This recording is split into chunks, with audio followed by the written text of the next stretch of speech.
Alô, amigos do SomaCast, estamos aqui para uma edição especial, a nossa 10ª edição do SomaCast. E hoje com um convidado aí, Everton, que tem experiência em podcast. E quem que é o nosso convidado? E hoje estamos aqui com o Leandro, o advogado do agro. Muito bem-vindo ao nosso podcast. Pessoal, nós estamos acostumados lá no Goiás com dupla sertaneja, agora dupla de hosts em podcast é a primeira vez.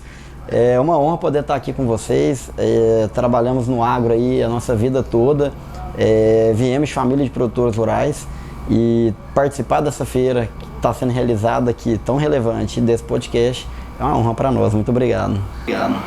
Leandro, para nós também é uma grande honra, né? Porque a gente começou esse projeto nosso agora em 2024, né? Inspirando aí que grandes podcasts, como o MFcast, o podcast de vocês lá em Goiânia, tudo, que vem aí mostrando, né? O agro precisa se mostrar mais, precisa dar a cara, e vocês já estão aí com 60 episódios ou mais aí.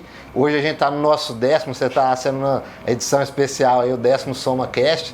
Então a gente quer conhecer um pouco mais quem que é o Leandro, conta a história aí. Geralmente é você que entrevista, hoje você vai falar um pouco aí quem que é o Leandro, contar a história do escritório aí, João Domingos. Fala um pouco para nós dessa história, Leandro. Muito legal. Rodrigo, nós somos ali de Tumbiara, interior de Goiás, divisa com Minas. A família ali toda de produtores rurais, a região. E meu pai fundou, que leva o nome do escritório, João Domingos, né? Ele fundou o escritório há 40 anos, está lá conosco ainda. Tem 15 que eu comecei com ele, estou como diretor. Hoje a gente tem uma equipe lá de mais de 80 pessoas. E meu pai, quando ele começou a advocacia, o foco dele era advogar para bancos, na parte de recuperação de crédito. E ali na década de 80, de 90, ele era uma época até mais difícil do que hoje, mais dura, porque era comum aquela época de hiperinflação, né? O produtor pegava ali uma dívida pequenininha, de repente uma dívida de um cartão de crédito, perdia uma fazenda, né? E aí meu pai começou a sentir muito mal com aquilo, dele ajudar o banco a tomar uma fazenda de um produtor, de uma família, por conta de uma situação dessa. E aí ele passou por um processo de conversão religiosa também. Ele falou, Deus colocou no meu coração que eu não vou.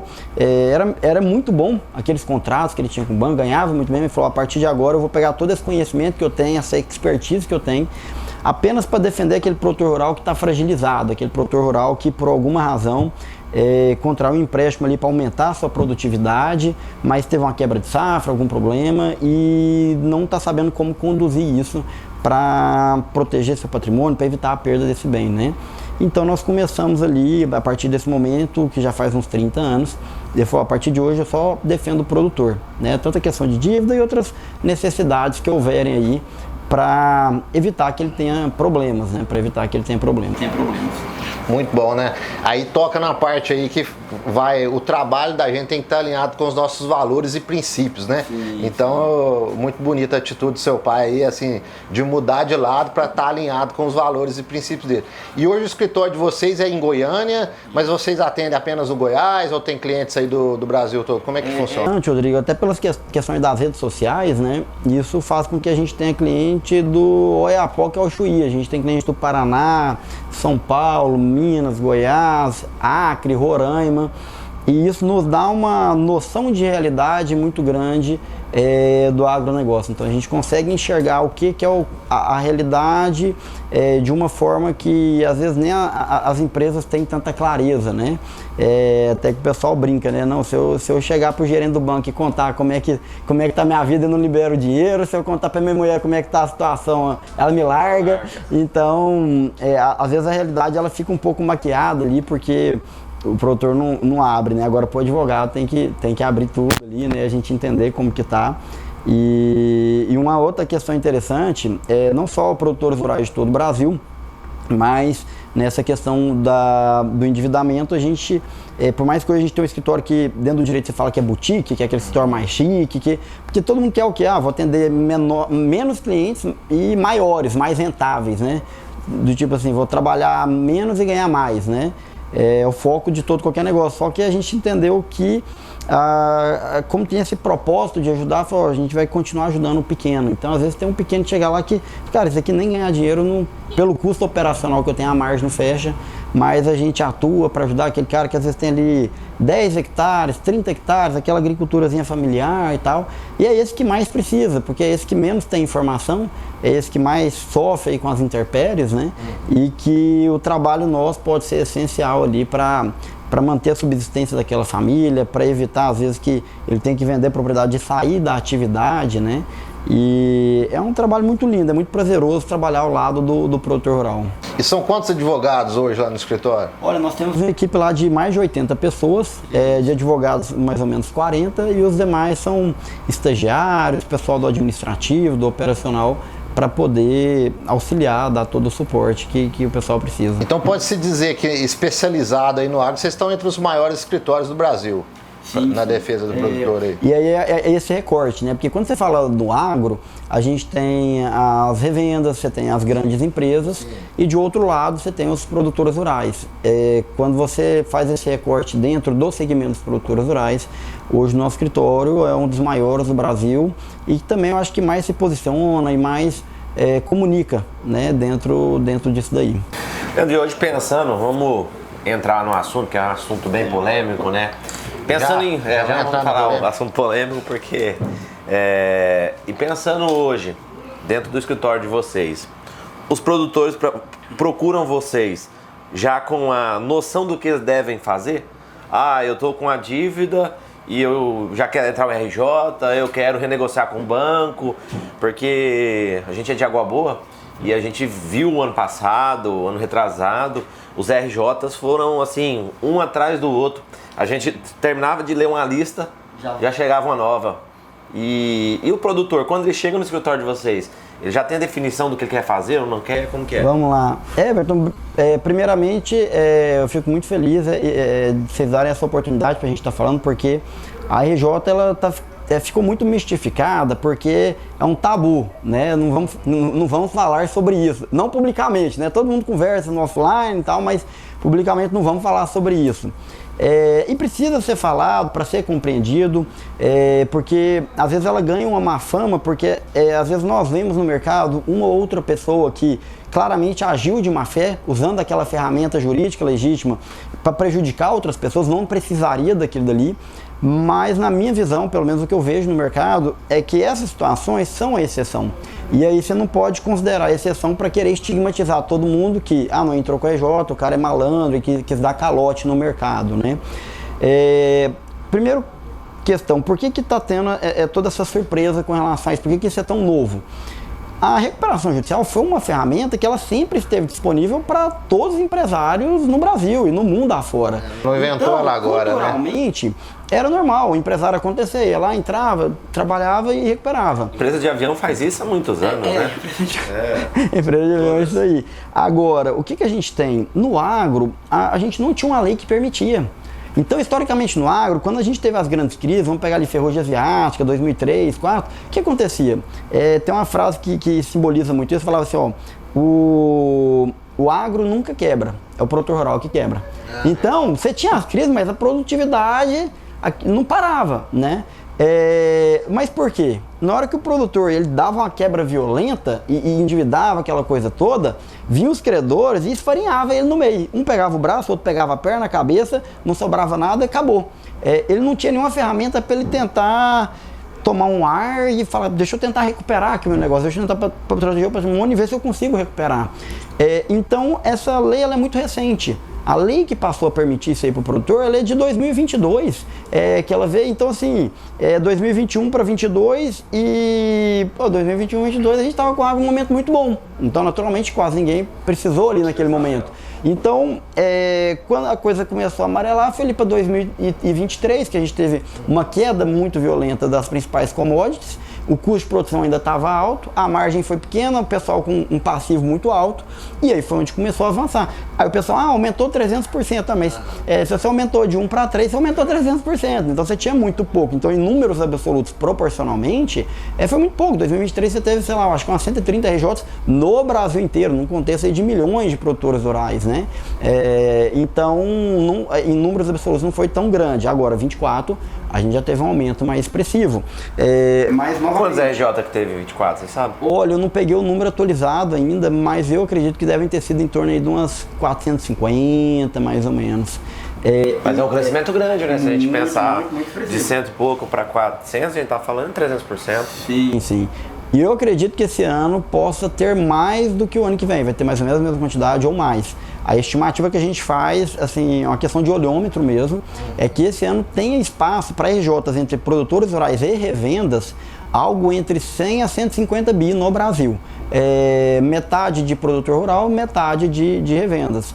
E a questão não é só a RJ, porque você tem um outro volume muito grande, que é o que? De inadimplência, que não vira RJ. Verdade. Então o impacto do mercado não é só o que é de RJ, você tem aquele impacto que é da inadimplência que o cara não consegue. Por exemplo, revenda, eu não sei como que foi aqui no Mato Grosso, mas em Goiás nós vimos muitas revendas pequenas e médias quebrando de virar pó. E muitas vezes era revenda, já existia 10, 15, 20 anos, e por que quebrou? Às vezes muito por conta disso, porque às vezes ele até poderia ter entrado com a RJ e tentado se reestruturar. Mas só que ele passou o ano inteiro falando mal do produtor que entrava com a RJ. Ele falou, eu que não vou entrar com isso. Só que aí quando ele viu, ele chegou no ponto de falar, não, agora não tem absolutamente nenhuma saída, né? Então, assim, porque é um momento desafiador. Às vezes a gente vê algumas pessoas no mercado financeiro falam, o agro não tem uma crise, não sei o que. Olha, a gente sabe que tem muita gente boa, que está bem. Mas o que eu trago para vocês? Nós estamos vivendo agora a maior crise financeira da história do agronegócio brasileiro. Por quê? Em volume de dívida a gente alcançou, até pela questão cronológica, a gente alcançou o maior volume de endividamento, seja com instituições financeiras, com empresas privadas, alcançou esse maior volume. De todos os tempos? De todos os tempos. O volume que a gente tem agora é mais de R$1 trilhão de dívidas, muito mais. Mais de R$1 trilhão só com o sistema financeiro. Então você pega aí mais com as revendas, com tudo, isso aí seguramente passa de R$1 trilhão e 500 bi. E aí qual que é o desafio disso? É um momento que o custo dessa dívida está elevado, os juros dessa dívida estão elevados e que as margens apertaram muito. Não é que às vezes não tem a margem de lucro, às vezes o produtor, por exemplo, quem vai colher agora, colhendo razoavelmente, o cara vai ter uma margem de lucro legal. Só que se você fizer a conta do principal insumo dele, que é o dinheiro, o custo desse insumo pode comer a margem dele total. Então chega às vezes no escritório um cara que está produzindo bem, ele produz lá 50 milhões de reais de grãos por ano. Só que ele tem, por exemplo, 200 milhões de dívida. Então, na hora que você joga ali um custo efetivo total nessa dívida de 15% ao ano, considerando os empréstimos, projetistas e tal, 15% sobre 200 dá 30 milhões só de juros. O cara que ganha 50 milhões, ele não tem 30 milhões líquido.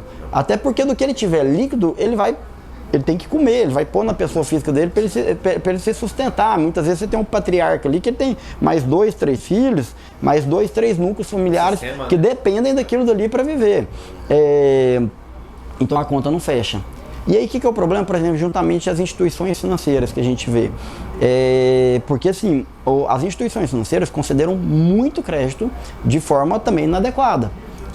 Os produtores têm o erro, às vezes em gestão, administração, de ter pegado mais do que deveria, mas quem concede também o crédito tem essa responsabilidade. Então nós vimos muitas instituições financeiras e até revendas mesmo, que saíram concedendo dinheiro a rodo para quem, cara, não tinha um nível de eficiência econômica na produção para de fato administrar aquilo dali. Então a gente tem um cliente, por exemplo, lá com uma dívida de R$500 bilhão, que eu falei assim, cara, ele não tinha um nível de organização, esse cara não tinha um nível de organização para administrar esse tanto de recursos. As instituições não poderiam, é lógico que vai um pouquinho de uma daqui, outra dali, não foi uma só que concedeu esse crédito todo, mas falou, olha, tinha que ter outro tipo de análise, não é só falar assim, deixa eu ver qual que é o tamanho da sua fazenda, quanto que ela vale para ver se aguenta. Fala, não, o que ele consegue tirar líquido daquilo ali para conseguir fazer frente, né?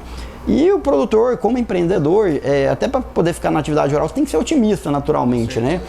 Talvez naquele momento ali do 21, 22 ali, pode ter tido um certo excesso de otimismo, ó, tá subindo e agora daqui para cima.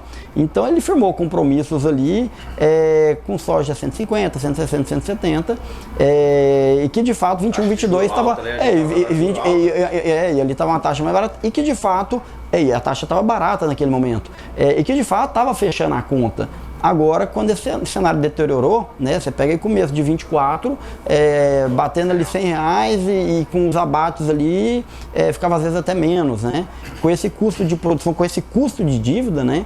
E aí o cara tava sem saber. Esse cara, quando chegou na instituição financeira, falou, olha, você me ajudou aqui a gente chegar nesse nível de endividamento. Agora eu preciso que você me ajude a resolver, porque eu tô com um baita problema. Eu não tenho dinheiro, eu não tive margem. E esse cara, ele precisaria às vezes de 5 anos para ele conseguir diluir aquilo dali dentro da nova realidade. Não foi só às vezes por uma quebra de safra pelo El Niño, mas é pela nova realidade do patamar que abaixou a commodity e a nova margem que o negócio passou a dar. Essa instituição chegou para ele e falou, não, eu vou te dar aqui 1 ano. Poxa, eu vou te dar 2. Só para dar uma pedalada. Falou, isso não vai resolver o problema. Às vezes, até na verdade foi piorando, porque às vezes os juros que era de 10% agora vai para 15%, e deu um balão sabendo que ele já não ia dar conta de pagar naquele momento. E máquinas foi um gargalo muito grande, né? Pensando em máquinas, né? Porque a gente fala de juros de 15%, 17%, 18%. Nossa, aí muitos clientes compram uma máquina que na época da pandemia valia 1.000, 1 milhão. Na pandemia valia 2 e com juros de 15%.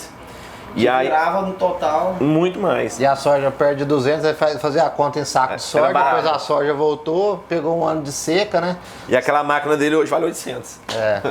Você gosta do jargão, Everton? A gente fala lá em Minas, quando a maré baixa que você descobre quem tá pelado, porque na maré alta é só folia. Aí quando pega um ano desse, igual foi o último ano aí, com seca e as commodities baixaram o preço aí a gente vê esses cenários como esse, né, Leandro? E outro posicionamento que eu acho, a gente falou em quantidade de RJ.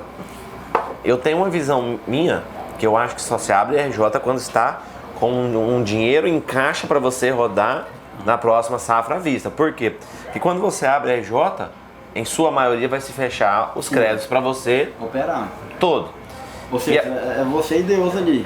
E olha, e assim, a gente vai verificar nos números de RJ, cara, teve um número muito substancial de RJ num ano ruim. Então, muita gente abriu RJ sem dinheiro. Sim. Que você não está conseguindo nem plantar. E aí, como consequência disso, a gente viu, infelizmente, final de 24 agora, muitas pessoas que não conseguiram plantar. Não conseguiram sequer plantar. Então você imagina, como é que o cara vai pagar a dívida? Ele tem que produzir, ele tem que fazendo dinheiro, ele faz dinheiro produzindo. Então é um cenário muito desafiador. Eu conheço alguns clientes que abriram RJ. Você está mais na área do que eu. Você lembra de algum que já tem, sei lá, 4, 5 anos que já vem? É porque é muito recente a lei. Teve a gente teve algumas RJs no Agri, tantos. A gente teve algumas antes. Mas era uma época que ainda tinha uma discussão judicial, porque como você não tinha uma lei específica para o agro, era o cara tentando forçar e às vezes emplacava, né? Então, mas era muito pontual. Tem alguns casos. Nós vamos gravar um podcast agora lá no escritório, né? Com um produtor do Tocantins, que ele entrou tem o quê? Uns 5 anos. Eu acho que tem uns 5 anos já, e que deu certo, né? Um agricultor que ele entrou, era a RJ ali de uns 100 milhões mais ou menos, funcionou, conseguiu se estruturar, porque esse cara é igual cabeça de bacalhau, né? Todo mundo sabe que existe, mas ninguém nunca viu. Então, o cliente chegou e falou assim, tem um cliente aí, um produtor que entrou com a RJ deu certo, eu quero conversar com ele. Eu quero saber como é que foi a jornada dele, se realmente deu certo. Eu falei, cara, esse cara você não acha fácil, porque a quantidade foi muito pouca, e quando você teve era grandes grupos, era mais PJ ali, né? Mas até de empresas também. Você pega a Semente Selecta, que era o Grupo Selecta, que operava ali em Goiás, depois foi adquirido por uma outra empresa que eu não lembro agora. Ela passou por uma reestruturação através da recuperação judicial e hoje ela está funcionando, ela está operacional, conseguiu se desenvolver e tudo. Mas assim, para o produtor nesse cenário, provavelmente nos próximos 2, 3 anos, infelizmente nós veremos muitos desses que entraram com a EJ, às vezes indo para falência por conta desse ponto crucial que você colocou, da falta de caixa.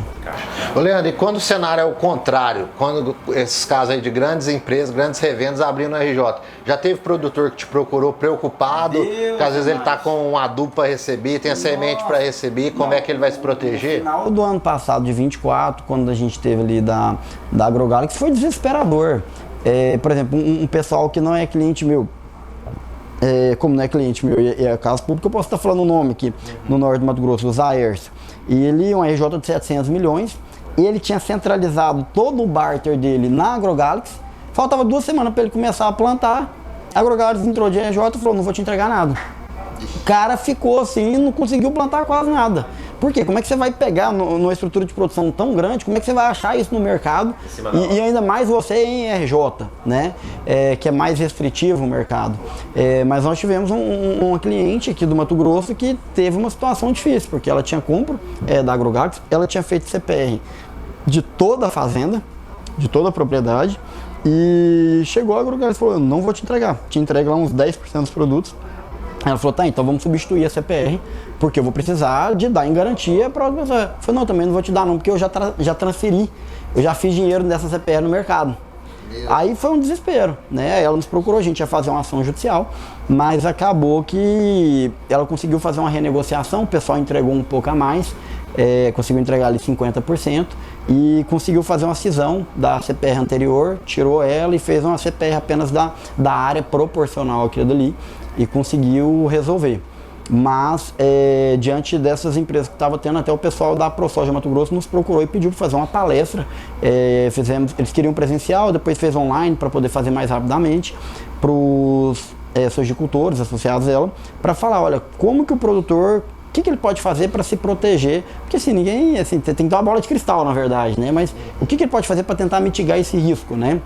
E algumas coisas que a gente apresentou ali foi, primeiro ponto, para o produtor, ele sempre procurou acostumar o quê? Não, eu vou tentar comprar tudo de uma empresa só.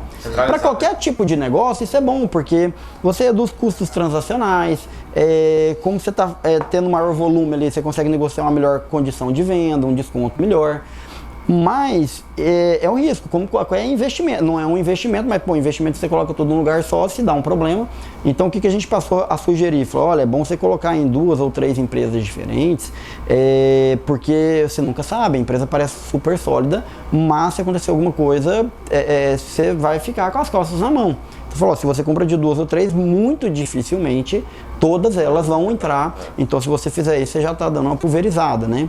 E outra coisa, é ficar muito atento a esses sinais do mercado, né? Porque o mercado toma conhecimento, ó, tal revenda não está entregando mais, não está entregando no prazo, não está cumprindo, não está funcionando da mesma forma que era antigamente. Então, para poder ver se também não vai ter um risco de surgir alguma coisa ali. E essa questão de revenda, a gente é revenda também, e a gente sabe a dificuldade que é ser uma revenda. Se a gente pegar das revendas que tem, todas, para não quebrar, teve que entrar dinheiro fora. Nossa. Vários exemplos. Você pega a Agromazônia, teve que capitalizar dinheiro. Você pega a Grex. E é caro também. A Grex teve que entrar investimento. Pega a Agrícola Alvorada, teve que entrar investimento de fora. Ou vende uma parte ou pega investimento. Então, assim, igual você falou, a gente não sabe que dia que a revenda vai quebrar. E não adianta o produtor, o cliente falar, não, o gerente é amigo meu, ele vai. Cara, a ponta é o último a saber. Sim. No caso da AgroGalaxy mesmo, tem alguns conhecidos meus que assim, o menino foi trabalhar no dia, falou, ó, a estradinha tá até bloqueada, não vai sair que acabando de abrir a RJ. Não tava nem sabendo. Muitos entraram na AgroGalaxy com uma semana antes de dar o RJ. Então assim, não adianta o produtor pensar, não, o gerente é amigo meu. Quando a ordem vem de cima para baixo, ele só fica sabendo no e-mail na hora que abre no dia seguinte. Então assim, essa questão de pulverizar as compras, eu sou totalmente a favor. Porque quando você pulveriza um pouco as compras, você também tem mais opções de crédito. Talvez você não precisa dar uma CPR fechada para um cara. Por exemplo, tem muita empresa que trabalha com boleto até 300 mil. Olha que coisa boa, um boleto você não precisa amarrar nada de garantia. Então assim, quando você pulveriza a sua compra, e outra coisa, você tem uma assistência maior, você tem mais gente visitando a sua fazenda. Quando você tem mais empresas trabalhando, você tem mais opções de ofertas de novos negócios, que é mais gente levando informação para você. Quando você está fechado só numa empresa, até as outras empresas param de te visitar, param de te passar condição, porque sabe que faça chuva, faça sol, você vai fechar sempre aquela. Então quando você pulveriza, melhora muito a acessibilidade. Everton, eu não sei quais empresas, mas o importante realçar também que a Soma Agropecuária, nosso patrão Zé Wilson, tá firme igual a Aruíra, aquilo ali é firme. Então não sei quais revendas você compra, mas compra junto com a Soma com a gente lá, viu? E o gerente lá é meu amigo, viu? Gente boa demais. E é importante agora, realmente todo mundo cooperar para conseguir sair desse cenário, porque é o que você colocou da revenda. Às vezes você vende bem ele para 10 clientes que pagam.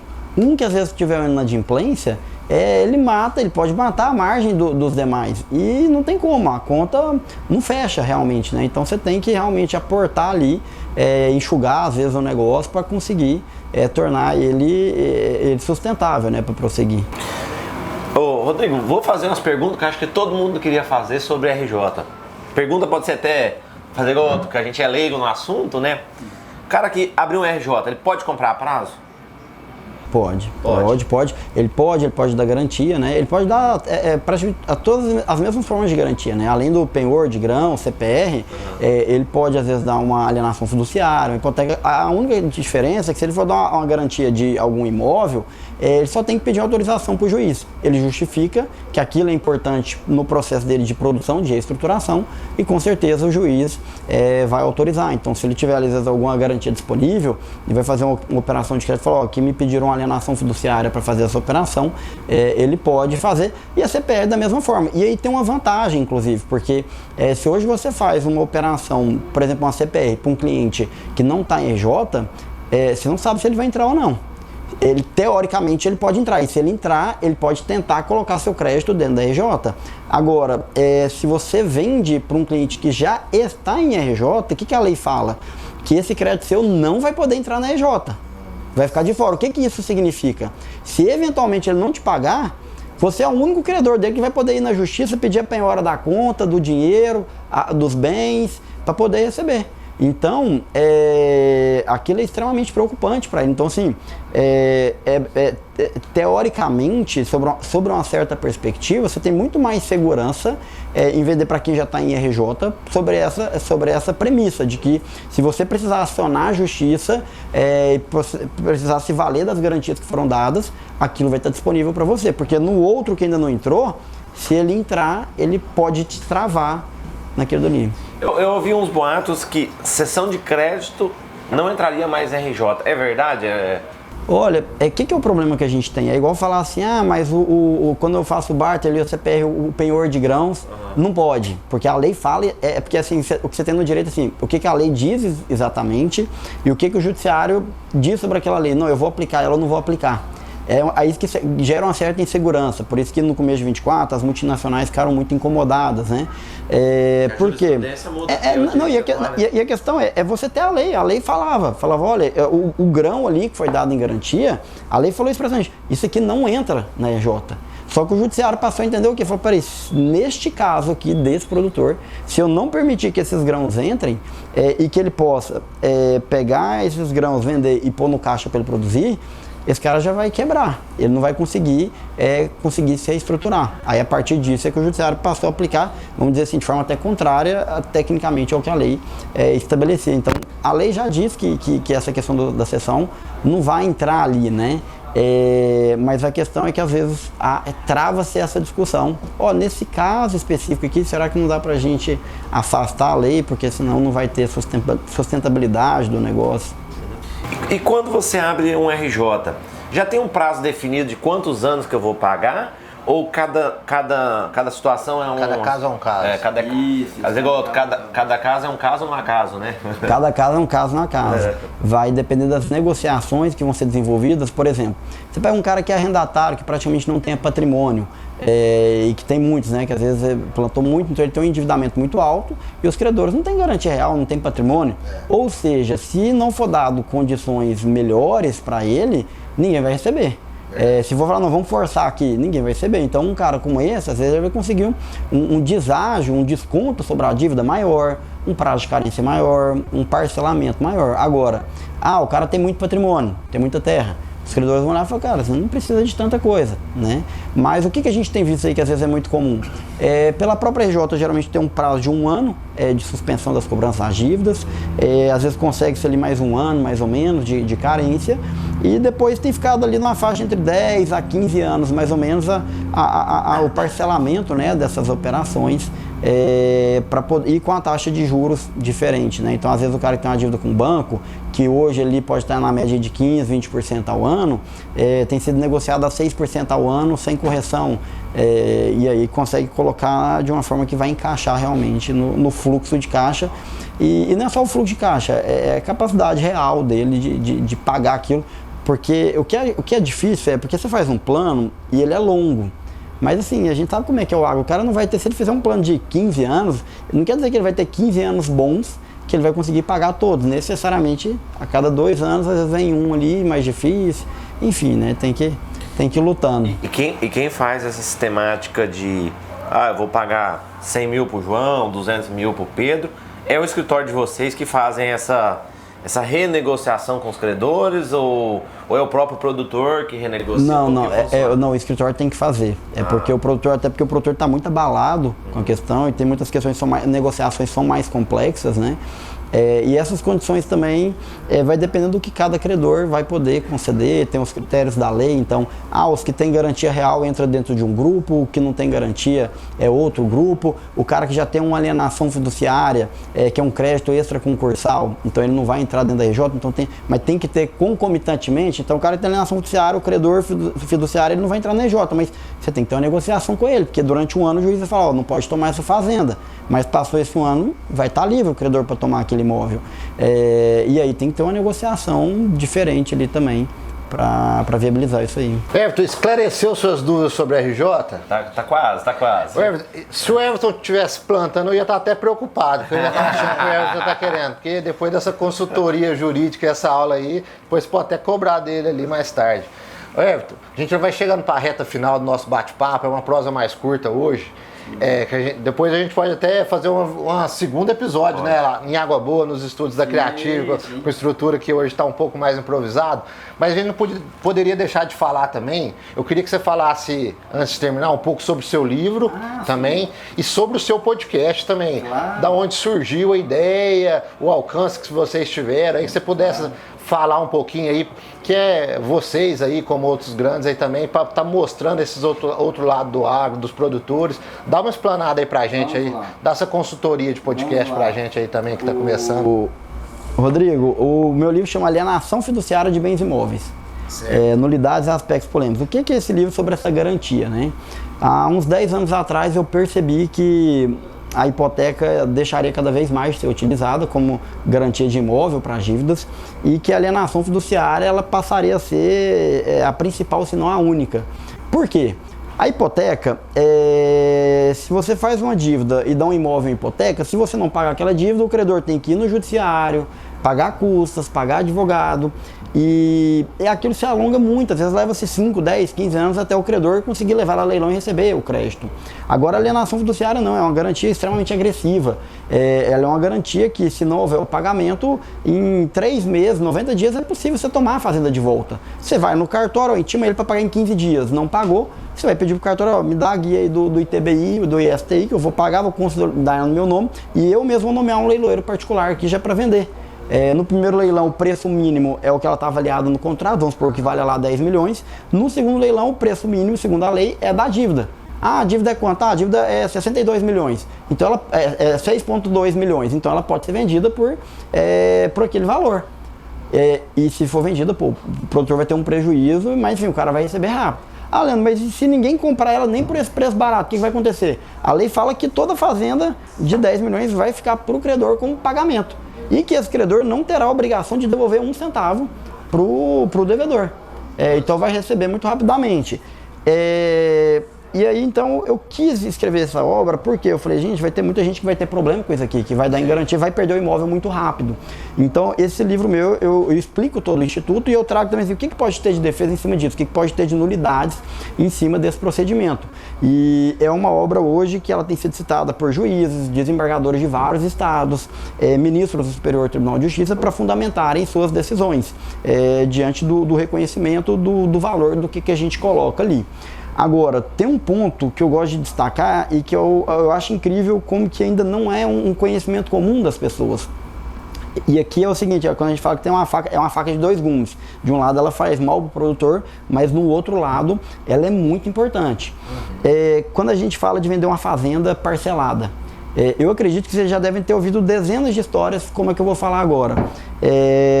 O Everton chega lá, vende a fazenda, negocia, pagar em 5 anos, o cara paga a primeira parcela. Dado o segundo ano para frente, o cara ou de má fé ou porque teve um prejuízo não consegue pagar. Aí você tenta negociar para o cara sair, o cara não quer pagar, mas também não quer devolver. Aí você fala, vou ter que entrar com a ação para rescindir esse contrato. Aí a lei fala que quando você entra com essa ação, você não pode pedir uma liminar para pegar a fazenda, a posse de volta. O que acontece? O processo fica 10, 15, 20 anos rodando na justiça. Às vezes vai até o vendedor fica sem a fazenda, sem receber. Às vezes vai até morrer e fica para o espólio para poder resolver aquilo dali. E é um grande problema. E é um problema que ele pode ser evitado de forma muito simples, que é o quê? Basta o proprietário, quando ele for vender a fazenda, falar, não, eu vou pôr ela em alienação fiduciária para mim. Vai ficar em alienação fiduciária dessa operação. O que isso vai significar? O comprador, primeiro, ele não vai conseguir colocar garantia nada nela, não vai poder vir penhora, porque quando você faz a alienação, ela fica blindada ali para aquela operação.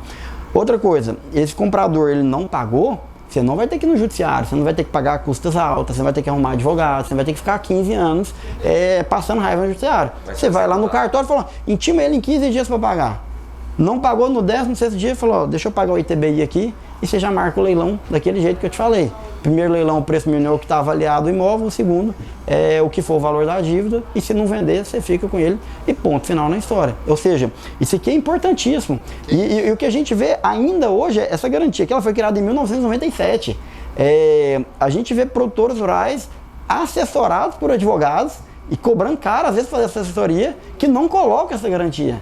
E aí o cara está exposto a um risco muito grande. É uma cláusula simples de ser feita, né? E aí fica exposto. Então, estou aqui compartilhando com vocês aqui um exemplo. Obrigado. Muito obrigado, hein?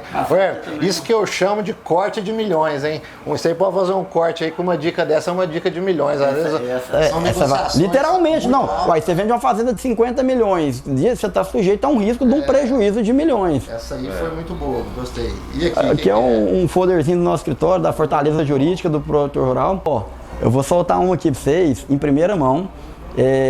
Só que não pode publicar em segunda não. É uma questão, um trabalho muito importante. Vocês vão conversar agora com o Rafael Barra, que é o presidente da ABD Agro, Associação Brasileira de Defesa do Agronegócio. Ela é uma associação de âmbito nacional e que ela foi constituída com um propósito muito grande, que é o quê? Falou, nós vamos comprar as brigas para o produtor que ninguém quer comprar. A gente tem grandes associações no Brasil de produtores rurais, só que muitas vezes há um conflito de interesse. Pela fisiologia do poder. Às vezes quem está ali na frente fala, peraí, eu não vou bater no cara aqui porque é meu amigo, é parceiro. E muita associação virou palanque para política. Isso, e aí o político... Então, assim, eu não vou fazer algo que vai queimar ali, né? Então, a associação decidiu comprar uma briga e nós entramos com a ação judicial, uma ação civil pública. A lei, ela dá uma legitimidade, por exemplo, a associação hoje ela tem um pouco mais de 1.000 associados pelo Brasil. Só que a lei, ela dá legitimidade para a associação, falou, você pode entrar com ação em nome não só dos seus 1.000 associados, mas em nome dos milhões de produtores rurais. Assim como é o caso da ação do Plano Collor Rural, que foi o Ministério Público que entrou e que está rodando. Então nós entramos com essa ação, nosso escritório que representa a associação nessa ação, nós entramos com a maior ação judicial da história do Brasil e que no caso é da história também do agronegócio brasileiro. É uma ação que foi entrada contra o Banco do Brasil. O que é pedido nessa ação que ela ficou tão grande? A gente pediu o seguinte, falou, olha, existe a prática da venda casada nas operações de crédito rural. Sim. O produtor chega lá para tirar 1 milhão, o gerente fala, ó, peraí, 10% você tem que deixar aqui na mesa. Um seguro, um consórcio, um título de capitalização. E isso não é só um ilícito civil, tem um ilícito criminal nisso aí. Porque boa parte desse dinheiro é subsidiado pelo governo federal. Sim. E você tem uma lei do sistema financeiro que fala, olha, na hora que eu concedo um crédito aqui que eu estou subsidiando os juros, se quem está pegando esse dinheiro, se ele desviar para outra coisa, é crime contra o sistema financeiro, só pena de prisão, inclusive. O problema é que o banco, na condição de fiscal dessa adequada aplicação dos recursos, é ele quem vai constranger e coagir o produtor a desviar parte desses recursos e o pior, em prejuízo do produtor e em benefício da instituição financeira. E o produtor está pagando o juro daquele dinheiro. Não, e aí o que a gente tem? E aí essa instituição, que ela é a principal operadora dessa política agrícola nacional, é a principal aniquiladora dela. Imagina um produtor que ele vai tirar R$100 mil a taxa de juros de 8% ao ano. Depois de um ano ele tem que pagar 108. Agora imagina que quando saiu 100, 10 ele teve que comprar um seguro de vida, porque os 10 foi pro coco. Ou seja, ele só recebeu 90 para pôr na terra. Então, depois de um ano, ele vai ter que fazer 90 virar 108. De 90 para 108, você tem um aumento de 18, ou seja, de 20%. O que era para ser uma operação abaixo do custo de mercado, com 8% ao ano, virou 20%. Ficou mais caro que o dinheiro do mercado. E com o produtor, e por que o governo subsidia? Porque sabe que a margem do lucro do produtor é complicada. A margem é baixa, tendo que às vezes é prejuízo e tal. Tem que fomentar uma atividade importante, a produção de alimentos. Então aniquilou. Todo mundo tem conhecimento da existência dessa prática. Sim. Ali no primeiro ano do governo Bolsonaro, o Sérgio Moro, então ministro da Justiça, com a Tereza Cristina, ministra da Agricultura, fizeram um evento. Falou, olha, o crédito rural, a venda casada no crédito rural é um problema grave. E a gente está vendo que produtores às vezes têm dificuldade para comunicar, para lidar com isso aqui. Falou, nós vamos criar uma plataforma no Ministério da Justiça de denúncia anônima para a gente poder receber e tentar investigar. Só que assim, aquilo ali foi uma coisa para inglês ver, porque não resolveu o problema. Até porque o produtor ainda continua ressabiado. Primeiro, não sabe que existe a plataforma. Segundo, que falou, não, mas é anônimo, mas se eu falar lá, vão cutucar meu gerente aqui, vão falar da minha operação e isso vai me dar problema. E aí, o que tem? Ninguém nunca parou para estudar esse problema. Falou, qual que é o tamanho? Onde que está esse buraco? E a associação foi estudar isso. Quando a associação estudou isso, o que ela deparou? O período que pode ser discutido pela uma questão de prescrição são apenas os últimos 10 anos. Nos últimos 10 anos, o Banco do Brasil ele emprestou 1 trilhão e 500 bilhões de reais de crédito rural. Nós identificamos provas, relatos de produtores que tiveram desvios entre 3% a 50% dos recursos, mas a média geral é em torno de 10%. Quando você joga 10% em cima desse 1 tri 500, dá 150 bi. Então, pela lei, a gente pode pedir a devolução desse valor em dobro e corrigido, que deu aí mais ou menos uns 400 bi. E aí, quando você acrescenta mais danos morais individuais para 2 milhões de clientes do banco, 2 milhões de produtores rurais e clientes, dano moral coletivo e dano social, chegou no valor total de 841 bilhões de reais, que é a maior ação judicial da história do Brasil. E o principal pedido que a gente tem ali, que é uma liminar, é o quê? Para que a instituição cesse imediatamente com essa prática, principalmente agora, que o produtor rural está com a corda no pescoço, e ele chega lá desesperado e fala, olha, eu preciso de dinheiro para me plantar, eu preciso de um dinheiro para me prorrogar a minha operação. E o gerente fala, não, eu te dou, mas tem que fazer isso e isso. Uma grande parcela dessa crise financeira do agro hoje são essas práticas. Porque ao longo da vida do produtor, de 10, 15, 20 anos, operando dessa forma no mercado financeiro, fez com que ele fosse aumentando muito o endividamento dele. Fez com que ele fosse ficando menos eficiente, menos rentável. Então é uma prática e o impacto na sociedade disso é extremamente grave, né? Então a gente vai chamar agora as grandes associações, a ProSoja, dentre outros, a Frente Parlamentar do Agronegócio, para somar forças, né, dentro dessa ação judicial para poder ajudar os produtores rurais nesse momento aí tão desafiador, porque assim, o produtor está sofrendo. Eu tive um relato ontem de um advogado do Rio Grande do Sul, ele falou, Leandro, cliente meu aqui teve enchente, aquela enchente que a gente teve ano passado, perdeu tudo. E aí ele estava desesperado, passou o ano inteiro desesperado para prorrogar, alongar as dívidas, o governo prometendo não fazer nada. Saiu uma linha emergencial do BNDES para prorrogar essa operação. Ele chegou lá, o gerente falou, olha, tem, mas só que você tem que comprar um seguro aqui de 63 mil reais, um seguro de vida.